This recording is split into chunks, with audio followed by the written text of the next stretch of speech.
চৰকাৰী ধন পাই হুৰাহুৰে খৰচ কৰিছে প্ৰধানমন্ত্ৰী মোদীয়ে। বিদেশ ভ্ৰমণৰ নামত শ কোটি টকা খৰচ প্ৰধানমন্ত্ৰী মোদীৰ।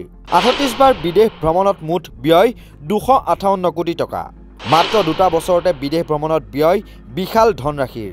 আমেৰিকাৰ এটা ভ্ৰমণতে ব্যয় ২২ কোটি টকাৰ। মাত্ৰ ২টা বছৰতে বিদেশ ভ্ৰমণৰ নামত শ কোটি টকা খৰচ কৰিছে প্ৰধানমন্ত্ৰী নৰেন্দ্ৰ মোদীয়ে।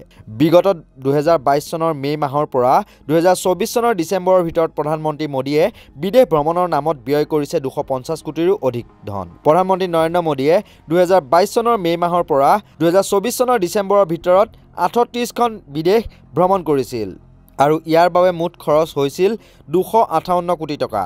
বৃহস্পতিবাৰে ৰাজ্যসভাত এই কথা সদৰি কৰিছে কেন্দ্ৰীয় চৰকাৰে।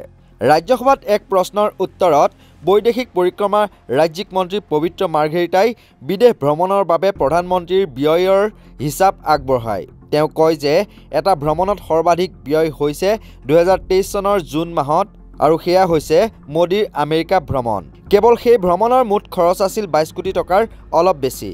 আনহাতে ২০২৪ চনৰ ছেপ্টেম্বৰ মাহত আমেৰিকা ভ্ৰমণৰ বাবে ১৫ কোটিৰ অলপ বেছি খৰচ হয়। ২০২৩ চনৰ মে' মাহত জাপান ভ্ৰমণৰ বাবে প্ৰায় ১৭ কোটি টকা খৰচ হৈছিল।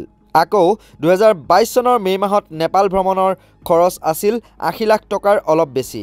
এই সময়ছোৱাত মোদীয়ে জাৰ্মানী, কুৱেইট, ডেনমাৰ্ক, ফ্ৰান্স, সংযুক্ত আৰৱ আমিৰশ্বাহী, উজবেকিস্তান, অষ্ট্ৰেলিয়া, দক্ষিণ আফ্ৰিকা, গ্ৰীচ, পোলেণ্ড, ৰাছিয়াকে ধৰি বহু দেশ ভ্ৰমণ কৰিছিল। বৃহস্পতিবাৰে ৰাজ্যসভাত এই তথ্য জানিব বিচাৰিছিল বিৰোধী দলৰ নেতা মল্লিকাৰ্জুন খৰ্গেই।